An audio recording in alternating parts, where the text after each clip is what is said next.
the voice that comes up? There it is. And we are live. JT here. Welcome to The Huddle. The Huddle is where I sit down with successful people from the world of sport and coaching. It's to learn more about their journey to greatness. Why do I have these conversations? Because success always leaves clues. I want to take a moment to thank you. Whether you are watching on YouTube or on Facebook, or whether you're listening to the audio on the podcast, thank you so much for being here with me and my special guest today. And here's my friendly reminder to you. The mind is like a parachute. It works best when it's wide open. So my challenge to you is to go all in on this conversation, to remove any distractions and get laser focused on the here and the now. And I guarantee you, you will gain a valuable nugget of wisdom that will not only help you succeed in sport, but more importantly, in the game of life. Been looking forward to my conversation with my special guest today. And before we hit record, I was just saying how much I was looking forward to our conversation and how, this conversation was just meant to happen right here and right now. My guest in the huddle today is currently serving as the manager of equity, diversity, inclusion, and student experience with the Ontario University Athletics, and also was recently named the president and CEO of the recently rebranded Inclusion in Sport and Canadian Sport Network. My guest in the huddle today is Shauna Bookal. How are you today, Shauna? I'm great. Thank you so much for inviting me on here. Definitely. I think back to our first connection was in preparation for the Diversity in Sport conference. And it was just such a amazing growth opportunity for me when I first met you. Just the energy, enthusiasm, and passion you approached life with. I just knew I needed to get to learn more about your journey to greatness. I appreciate that. And sometimes you always wonder, it's like, do people even notice? Do people know how much time, how much energy, how much passion goes into what we do? And it's like if whatever I'm doing is able to rub off on somebody else, then for me that's like, I actually what I'm doing is making a difference. So that's what keeps me going. It keeps me fueled to continue the push and to continue the drive. Absolutely. Now, before we get kicked off, pun intended, I just want to take a moment to count my blessings. For me, this is a daily practice. Some days I do it better than others, but I do find the days I'm most consistent with counting my blessings. I do find those days are filled with a little more love, a little more joy, and a little more peace. And I'm a big believer, the biggest blessing you can give anyone is your time and energy. So I just want to thank you again for blessing me with some of your time and energy, especially during this in-demand point of the fall athletic season.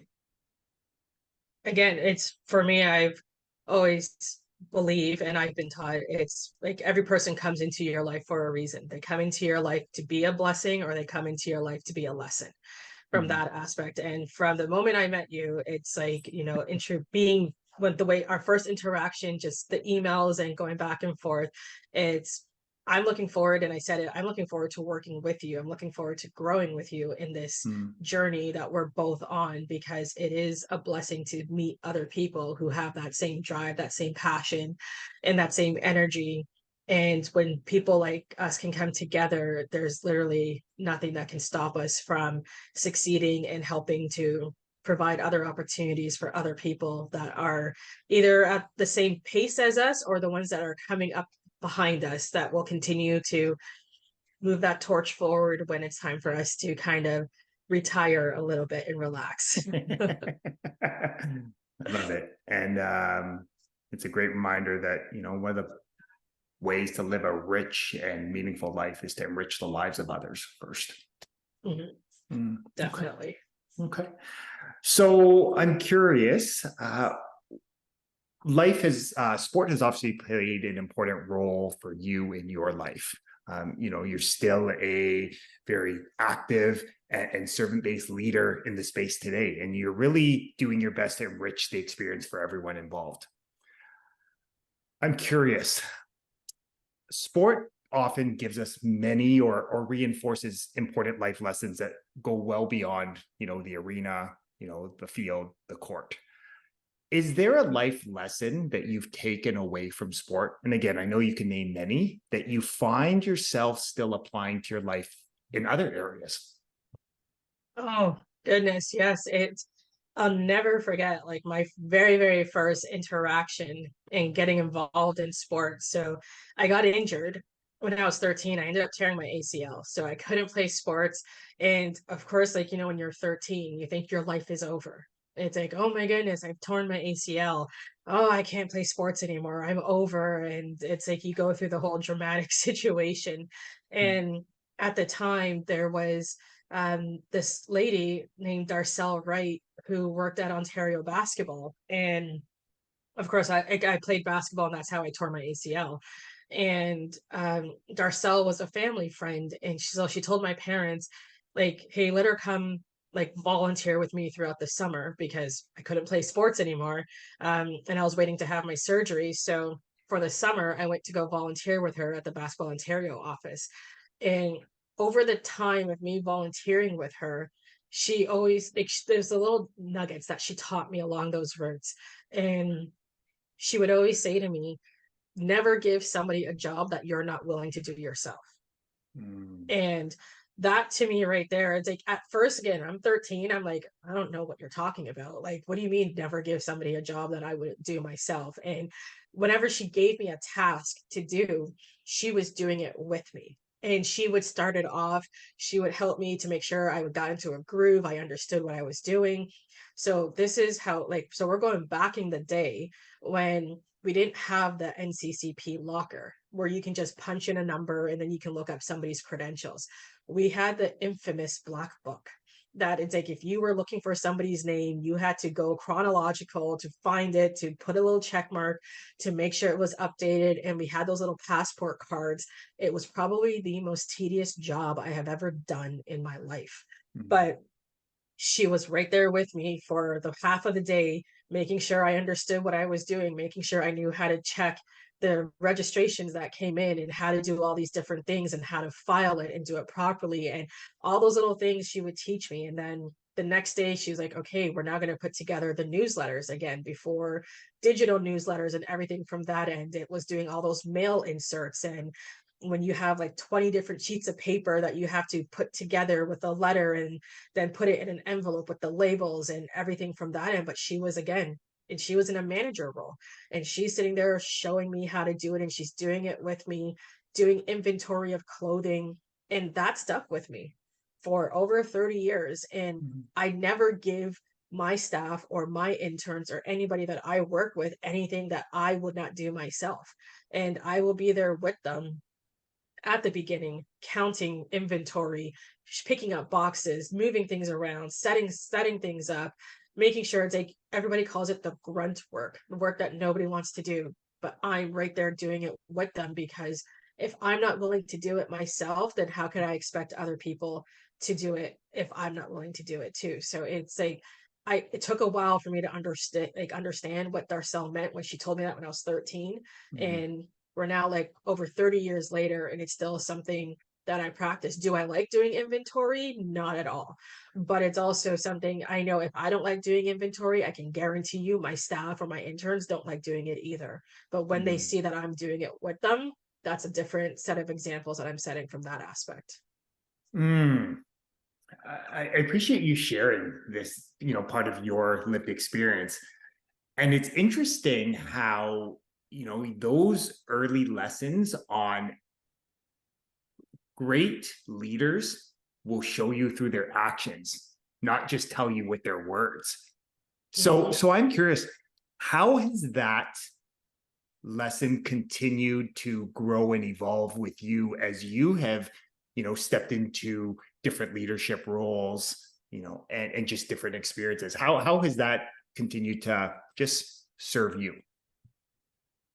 It's something, again, it's what was always installed everybody, and I was always told, is like anybody can talk, but it's your actions that will make a difference.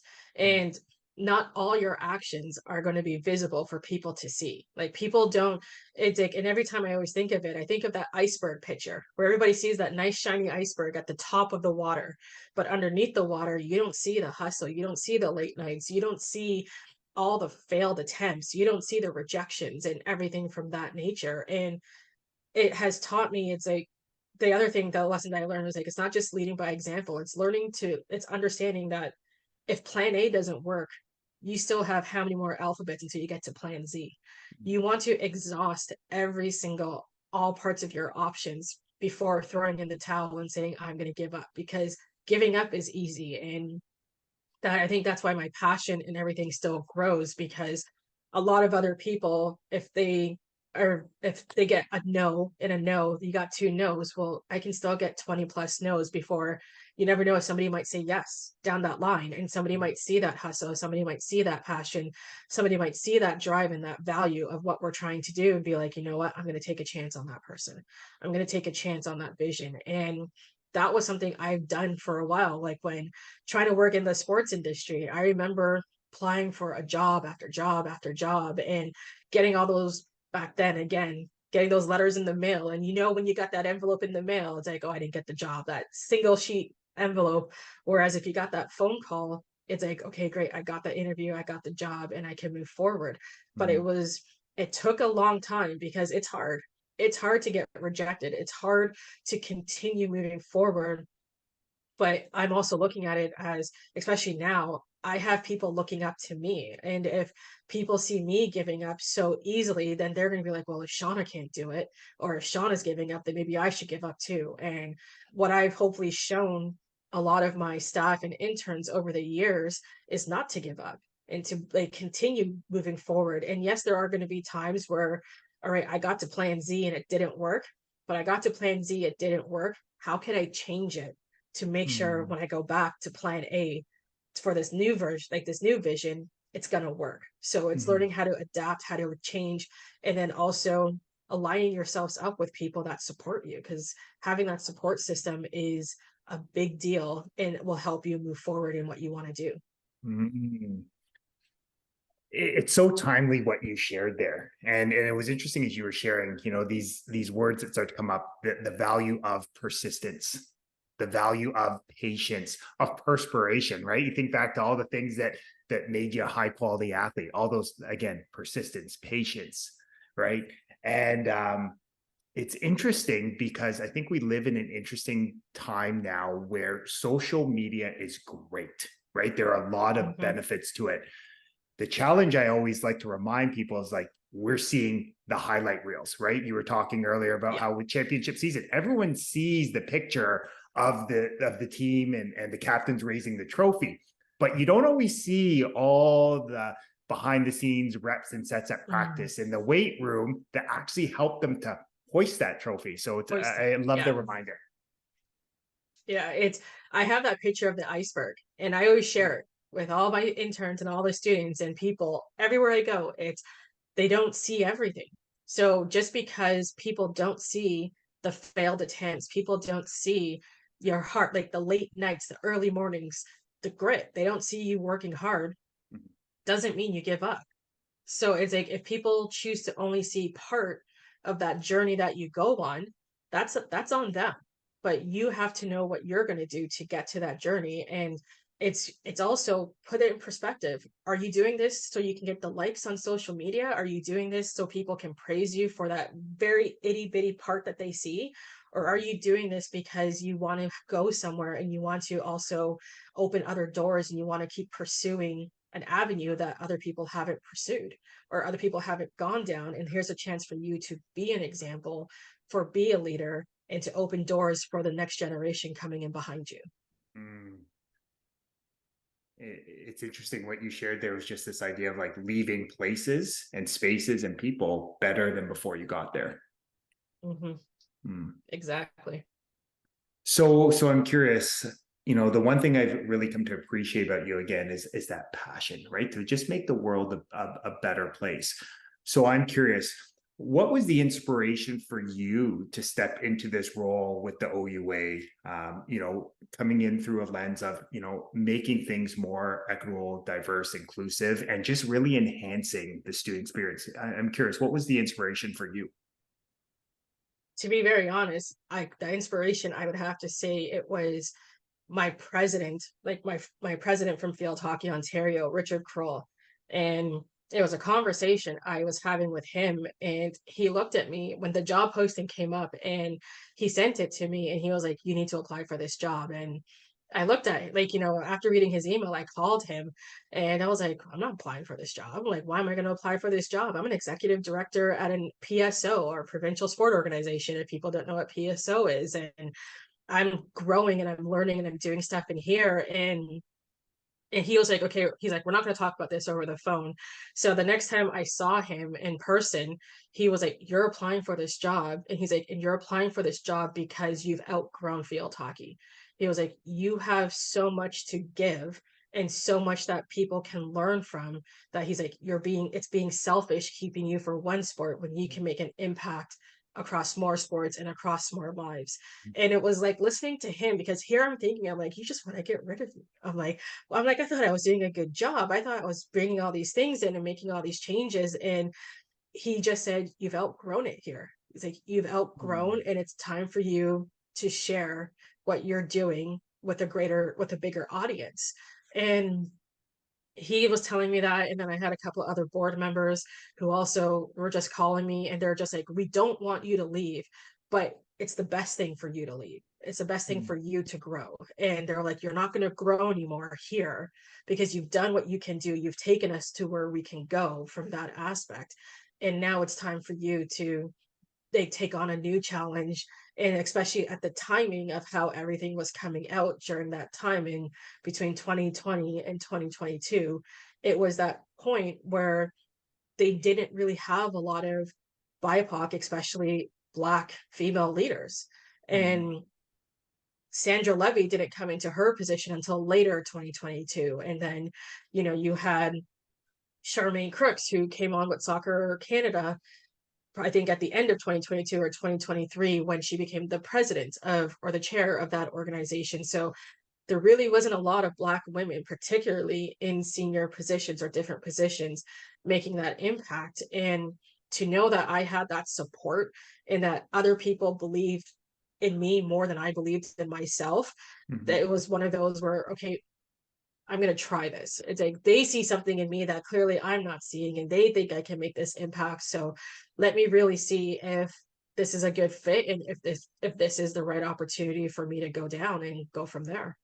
Mm. It's interesting as you share that, and why it resonates with me is, similar to you. I was, was on a different adventure, right? Mine was in education, and like you, Mhm. it just felt like at the time I couldn't put my finger on it, but there was something else out there, right? There was just a different opportunity to help and serve people in using a different vehicle. So I can definitely Yeah. appreciate it. It doesn't feel warm and fuzzy when you take the road less traveled. No, it's um, one of those where I was like, I thought I did a good job. And yeah. then it's like, I'm like, you really want to get rid of me? And they're like, don't look at it like that. They're like, look at it as, how can you continue to grow? How can you continue to make an impact for? So it took me a while to see it in a different light. And Mhm. especially because it's, there isn't, at the time, I was the only Black female executive director in this country. So Mhm. it was one of those things where it's hard enough as a BIPOC working in sport. It's Mhm. hard enough when you have to keep pushing and keep moving and keep, like, you have to stay on your toes at all times. And I think I just got in a comfortable groove where I was like, all right, I found my niche. I know what I'm doing. And taking on a new challenge during that time Mhm. was terrifying. And I was like, am I ready for this? Is this something I could really take on and be successful? And I think my biggest point was I didn't want to disappoint people. And that Mhm. was the hardest part, was because it was such a big role and because there was so much attention on this role, I wanted to make sure I was doing it justice and making sure I didn't disappoint the people that were depending on Mhm. whoever this person was that filled the role. Mm, I love that. Um, so I'm curious in your role, again, I've been able to kind of see some of these changes. The one thing I feel like you've brought to this role is you've invited people to the table, right? Like I even think of Mhm. that diversity in sport conference. You had so many different stakeholders. And what I loved about it was everything about the event were people just sharing their lived experience, their expertise, just as, hey, this is what I've done.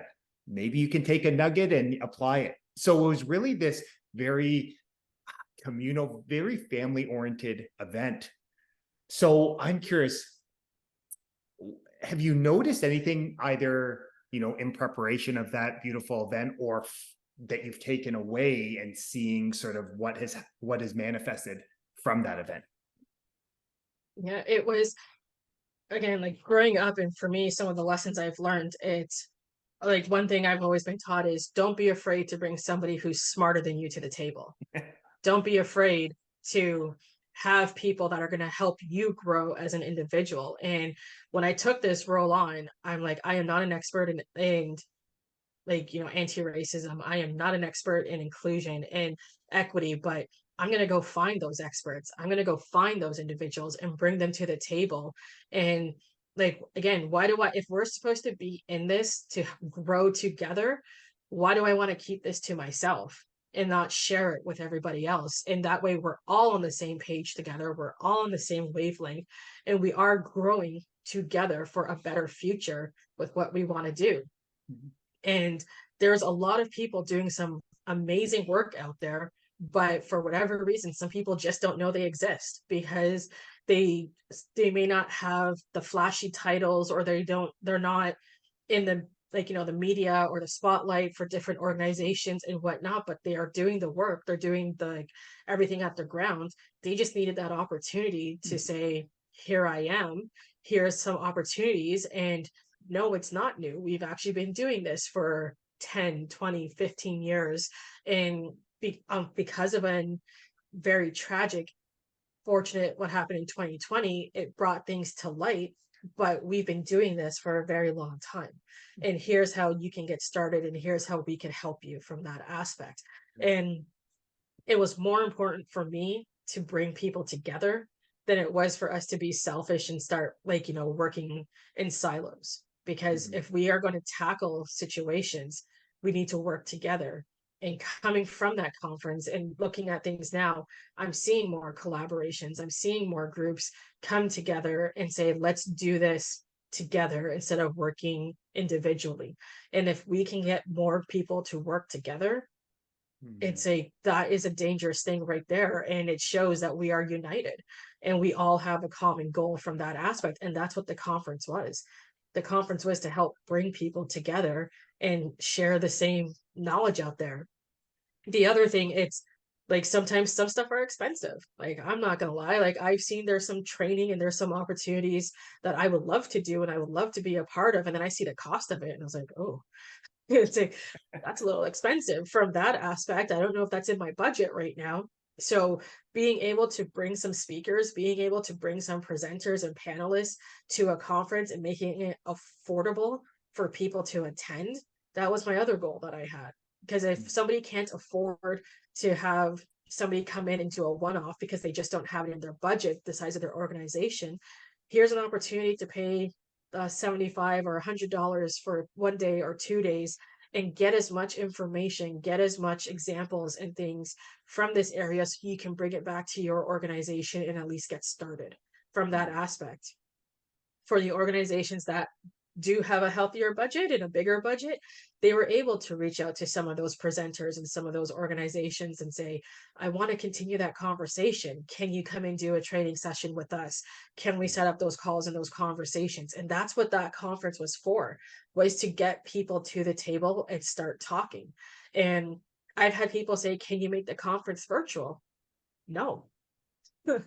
Like, no, it's not going to be virtual because unfortunately these are uncomfortable conversations that need to be had.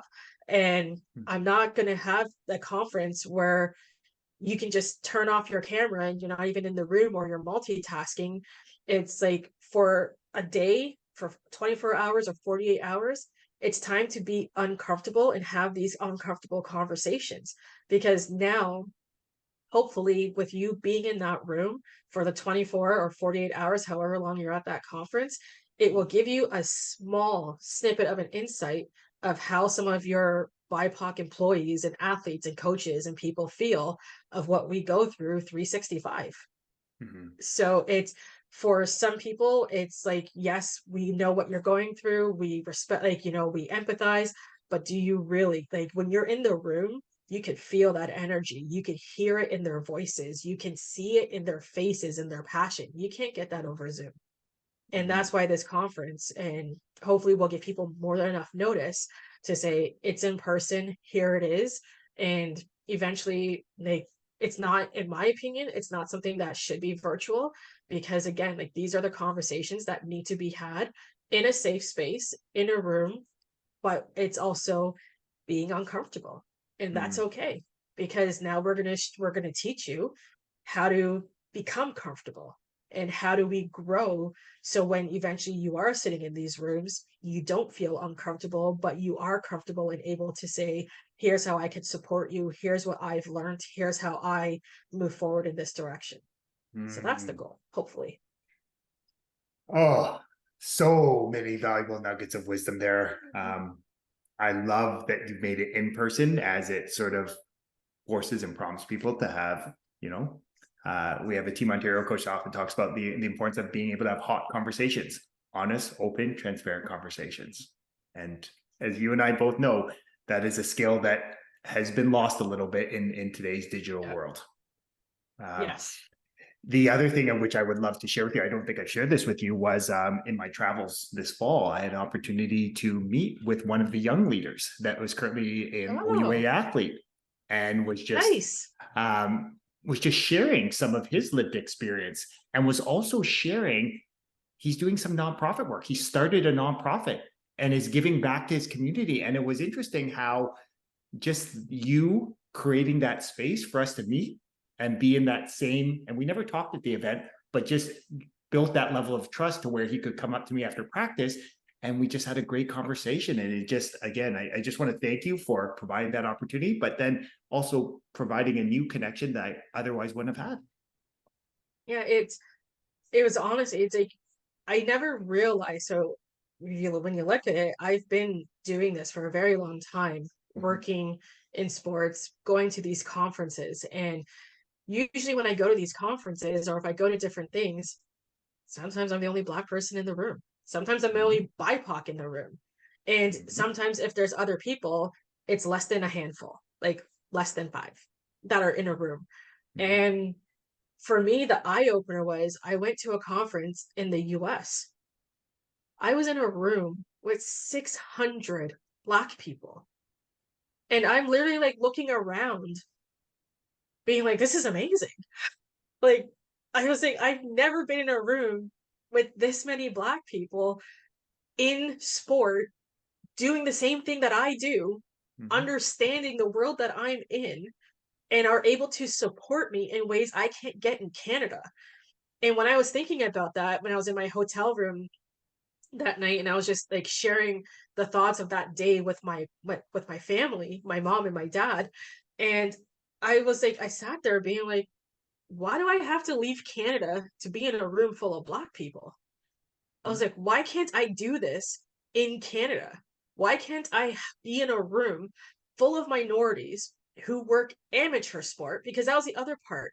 Everybody in that room worked amateur sport. It wasn't people that worked professional sport. And it has nothing to knock with professional sport, but professional sport and amateur sports are apples and oranges when you look at the things that we do and the growth from that aspect.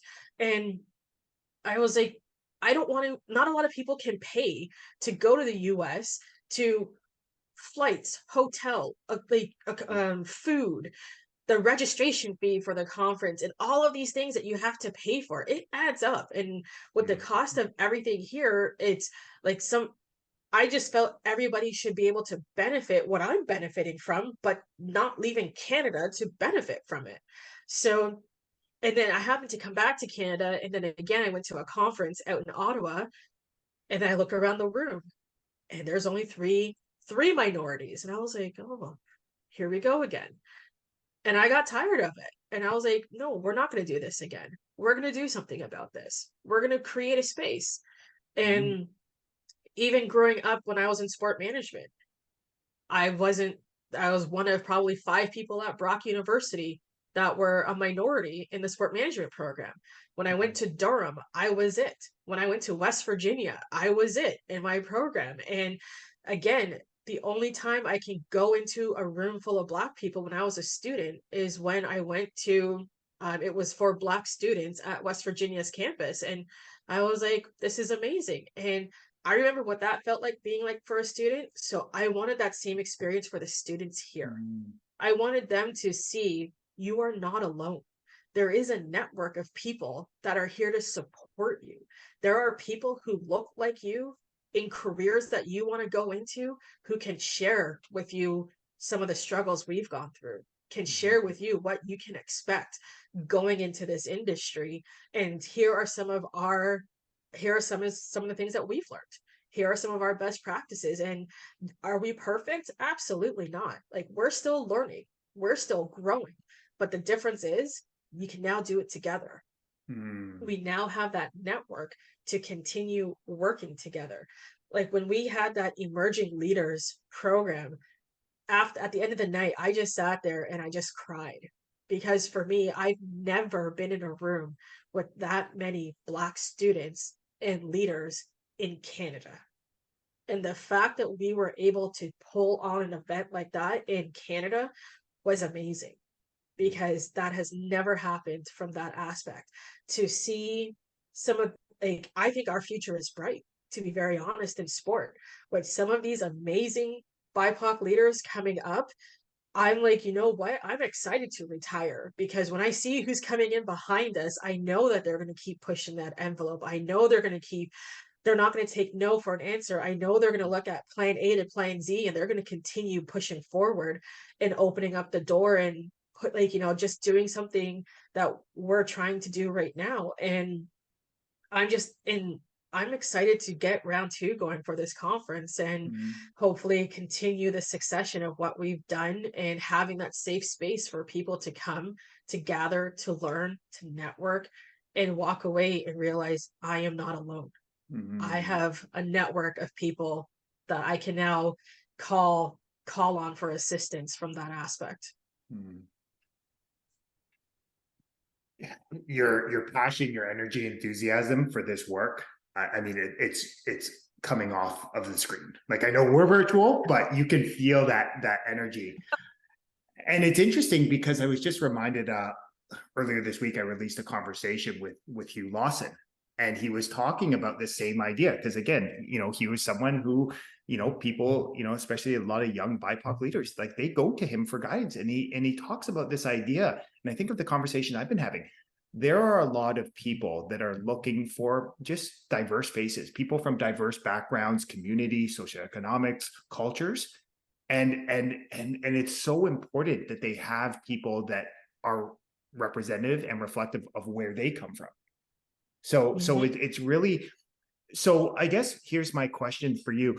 You know, earlier or early last month, it was publicly announced that you had shifted into the CEO and president role with the Inclusion Canadian Sport Network. What was sort of the inspiration behind that? Was part of that focus to be able to create a stronger network for some of these young and emerging leaders, as well as us that maybe been in the game a little bit longer? Yeah, it was exactly that because what Leanna started when she created the Black Canadian Coaches Association, even when I was a part of the mentorship program, it wasn't just Blacks that were in there. Like we had people of different races that were a part of that program. But the most important part was I didn't want it to die down because I knew if it died down and it stopped and we no longer had that organization, it would take decades again before something like this would come forward. And there's so much momentum, there's so much push, there's so much promise to be done for that next generation coming up. It just makes my days a lot longer, but to be very honest, it makes it a lot, it's worth it. it's worth it to see how we're helping that next generation. It's worth it even for people that are my age and in that same era, like that same era as me. Again, we don't know everything, we don't have everything, but hopefully being able to help that coach. And the one thing I see in my position, and I call it the purple elephant syndrome, is people not getting positions because, oh, they don't have enough experience working in athletics. Oh, they don't have the proper certification. Well, let's start eliminating these things so they can't say you don't have those certifications.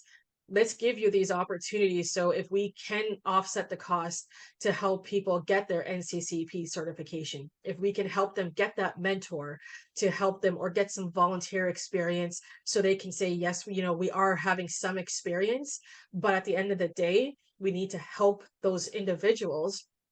Because for as much as I say people want to say that they want to hire BIPOCs and they want to make it more diverse, I see more people making up excuses as to why they haven't hired a BIPOC person or why their department isn't as diverse.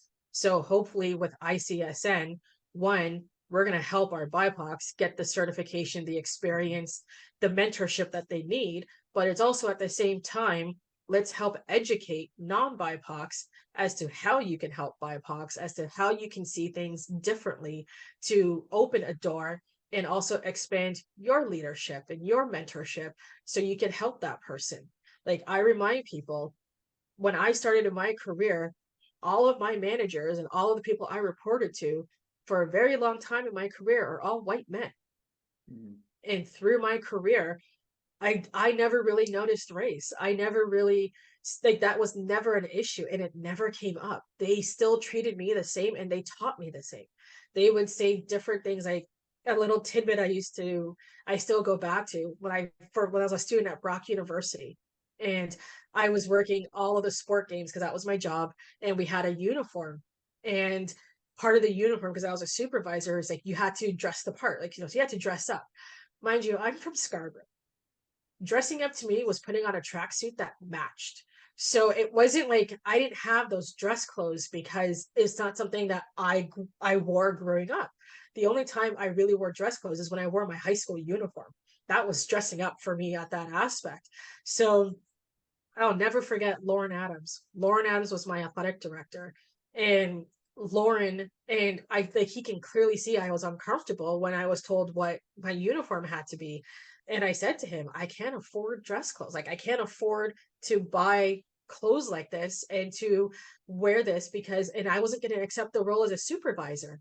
And he said to me, he's like, just go out and buy one pair of good black pants. It was like, go out and buy one pair of good black pants, and I'm going to give you four different colored golf shirts. So that I was at Brock. So I had a blue, I had a red, I had a white, and I had a gray one or a different color. And he was like, you can wear the same pants and nobody's going to know the difference. He was like, just get a solid pair of black pants. Don't get a pattern. Don't get anything fancy solid pair of black pants. And if you have to wear them 2 days in a row, no one's going to judge you because you're wearing black pants from that aspect. And then I had the different colored shirts that I could wear and change and wear a different shirt every single day. So a different day I had a different shirt. And over my 4 years at Brock, I got like, he would give quarter zips out. And I still, 20 years later, still have the quarter zip that we were given as a gift and we would wear a quarter zip or he would give us a jacket or he would give us some type of different top, but I would always have my fancy black pants. And then every year I would at least try and buy one or two black pants. And that stuck with me because I wasn't going to take a job because I didn't think I could do it because I was going to get judged on my clothes. And it was just that small little conversation that was a huge impact for me as to the job is fine. And yes, we understand, dressing up is not for you or that's not your style, but here's how we can slowly break you into dressing up. And that's why for me, again, whenever I have students or whenever I have staff, I always provide them with the golf shirts. I always provide them with the long sleeves, the quarter zips, things from that nature. So they don't have to feel like they have to go out and buy all brand new dress clothes. Maybe you get a good pair of pants or something from that nature. And I've provided you with all the different types of shirts that you need to mix and match from that aspect and go in that direction. Because that was something that stuck with me and I respected and still do to this day. Mm. And it's interesting how just the willingness to have a conversation, to pull you aside and just like, Yeah. sort of deal with you human to human. And just Hmm. what is it, right, that Shauna needs right here, right now? And it's just funny how just focusing on that solution just helped you at where you were on that journey. And then that lesson, you continue to bless other people that you're leading today. How cool is that? Yeah. And it's also, it helped me open up because it's Yeah. like, dude, he didn't judge me. He didn't judge me. He didn't make fun of me. He didn't like look at me and be like, what do you mean you can't afford clothes? And Mhm. it was one of those things where he literally was like a father figure on campus. And mind you, if I messed up, he had told me I messed up. He let me know I messed up, but it wasn't just he sat there and scolded me. It was like, yeah, you messed up, but how are we going to fix it for next time? What are we going to do different so it doesn't happen next time? Mhm. And it also teaching me about work-life balance because before I was again just working in the athletics, working in recreation because I needed to pay to go to school, pay my rent, pay all my bills. But he's also like, you're young, go enjoy. He's like, it's okay to go to the movies, it's okay to go to dinner with your friends, it's okay to take a weekend off and not work and just go out to Niagara Falls or something and enjoy the day.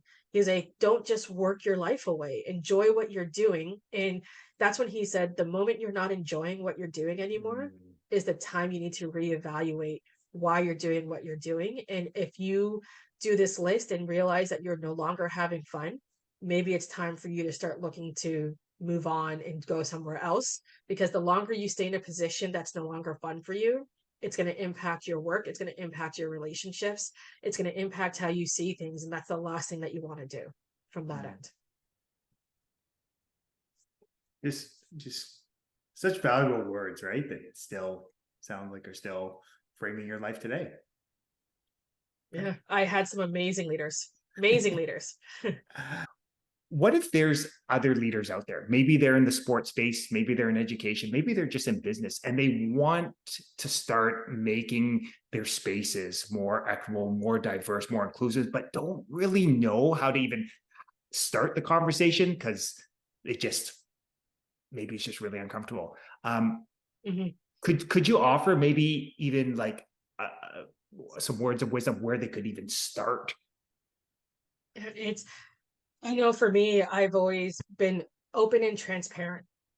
Like if you're looking for help and you're looking to go to people, be open and transparent about it. Let them know and just say if like if you're uncomfortable with this conversation, it's okay to let somebody know, you know what?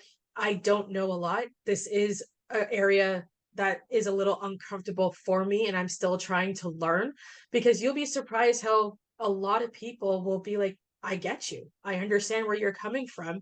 And it's a now that I know where you're starting, like this is how we can start and we slowly build you up instead of just dumping resource and dumping all these stuff that it's Mhm. not a comfortable situation. um to be honest, I started on LinkedIn. Like when I look at people and sometimes when your feed comes up and some people might come up on your feed and I look at different articles, I've seen different articles, I've seen different podcasts, I've seen different things, and sometimes it's just I always go with my gut. And if my Mhm. gut is saying, you know what, something about what they just said is sitting with me and I want to know more. And I reach out to that person. And again, one of the advice I got was you won't know unless you reach out. They're like, what's the worst they can say? The worst they can say is no. If they say no, they say no, but you won't know unless you reach out. Mhm. And it's one of those where if I, again, when I was reading it, and I remember when I reached out to Shay and Amy at the NCAA inclusion when I got this job, my first sentence was, I just got hired. I'm the only one in Canada in my position. Please help. And then I explained who I was. And like literally, two, I think it was like later on that week, I got an email back, and all they said was, we got you. They're like, let's set up a call. We're here to help you. Tell us what information you need. We're going to connect you.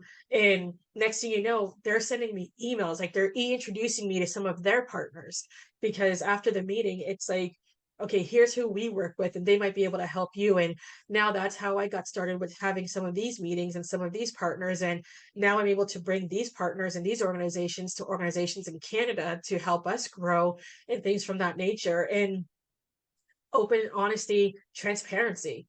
Again, don't sit here and be like, I know everything, because I don't, and I'm still going to grow, but here's how we grow together and here's how we learn. So I think that's the approach, and that's how I've taken it. Was when you reach out to people, don't be afraid to be open and honest and that transparency. And Mm, if hopefully if they're not the ones that can help you, they can at least point you in a different direction to be like, you know what, I might not be the right fit, but here's an organization or here's somebody mm, that I encourage you to reach out to because they can help you on that journey. mm. I love that. And it just reminds you this idea that if you approach every situation, every person with an open mind, an open heart, and palms facing, you know, you'd be surprised how many people will be Yeah, willing to help and support you along your journey. exactly. Okay. So I'm curious, I want to be respectful of your time and energy. If anyone is intrigued, they want to learn more about what you're helping to grow with the ICSN or the OUA, is there any way where people can start to learn more? Definitely you can start with our websites, our social medias, because like nowadays, especially if you're on socials, but if you're not on socials and you're more old school, we also like our websites. um don't really have newsletters for the OUA, but on the OUA website, we will have the different programs, the different things that we have done. I will say though, for the OUA, a lot of our programs, especially like our anti-racism awareness week and things that we've done, is more updated on our socials. For ICSN, sign up for our newsletter because we are working on having monthly newsletters that will be going out that will continue to update. And it's also, again, some of the things is us sharing our partners works because we have our partners who are doing some amazing things that are out there, but again, people just don't know that they're doing these amazing things. So if we can help by sharing some of those things that are happening across the country in different provinces, you might find out about things happening in your province that you didn't know before. So those are some of the opportunities. And nowadays, LinkedIn, like a lot of us are on LinkedIn, we're providing those updates and things from that nature. And the one best thing I can say about LinkedIn is sometimes it also helps you connect with other people in our network that you will also see. And again, if you see somebody, and sometimes I like to connect with people on LinkedIn because I'm like, oh, they got a cool title.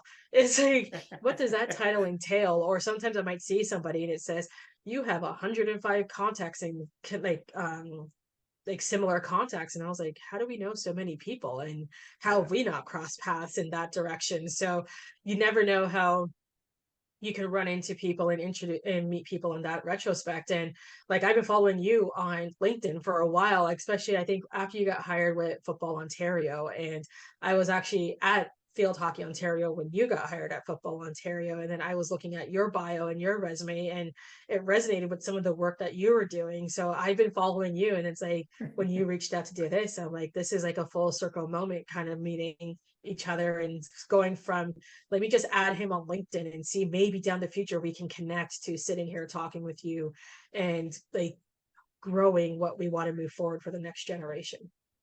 absolutely. And yeah, I'm grateful to be walking this journey with you. Um, Shauna, I'll be more than happy to share all of those wonderful links and resources on the description on the podcast, on YouTube, on Facebook, and everything. Perfect. I just want to take a moment to thank you. I want to acknowledge you for the great woman you are, the great mom, coach, leader, mentor, but more importantly, the amazing human being you are. The one thing I've really gone from this conversation is just your persistence, your patience, your willingness to just make this world a better place. So I just want to thank you for that and just sharing your passion with the world. Thank you. I appreciate that. I'm working on patience. So patience is something I'm definitely working on, but it's, I will say it's when you get to work with people like you and you get to see the next generation, that it's like, you know what, I realized we got something to fight for. And we have some great leaders that are coming up behind us, and hopefully you and I and others like us can leave a better place for them when they're ready to step into this world and grow and have their careers on that aspect. And that's what keeps me going at the end of the day. And again, the other thing that keeps me going are people like you and everything that you have done and you continue to do, not just in the football community, but in the sports community, period. Mhm. You are a beacon of light that we need. And it's an honor just to even be in this space with you. So thank you for doing what you do and for shining a light on individuals in different aspects and how we can grow together to make this space more inclusive and just enjoy what we're doing, having fun and enjoying our careers. Mm. Thank you, Shauna. I received those words. I know you gotta sort of take off, so if you gotta sort of take off, I can appreciate it. Yes. I love how my child is just staring at me with her swim bag, dangling it. Like Hey, it's all it's good. like it's like I go from doing the work hat to put the mom hat on, and then when swimming is over, come back home and I put my ICSN hat on and get some much needed work done. So hopefully we see some more amazing programs coming in 2024. And again, conference year 2 coming up. Absolutely. So, hey, you got to wear your mom hat. You go wear your mom hat. I will dismiss the class, but I know we'll be connecting again soon. So I appreciate you, Shauna. Definitely will. Thanks again. Talk to you Okay. later. Have a blessed day. Bye. So, folks, Shauna dropped so many valuable nuggets of wisdom that will not only help you succeed in sport, but more importantly, in the game of life. But as I like to remind you every week in the huddle, knowledge is potential power. It's the consistent and focused application of great knowledge that actually creates greater results. So, my challenge to you is to take one of these valuable nuggets of wisdom and go apply it to your life today. And as I like to remind you every week in the huddle, you are deserving of greatness. You are worthy of greatness. You are greatness. And my only ask from these conversations, if it resonated with you, if it touched your heart, then please share it with a friend, a loved one, or just someone that you think would benefit from listening to these positive, inspiring, and empowering ideas. And as I like to remind you every week in the huddle, the more people we have listening, understanding, and applying these simple principles to their life, the more blessed this world will be. As always, love having these conversations with you in the huddle. Have a blessed rest of your day, everyone.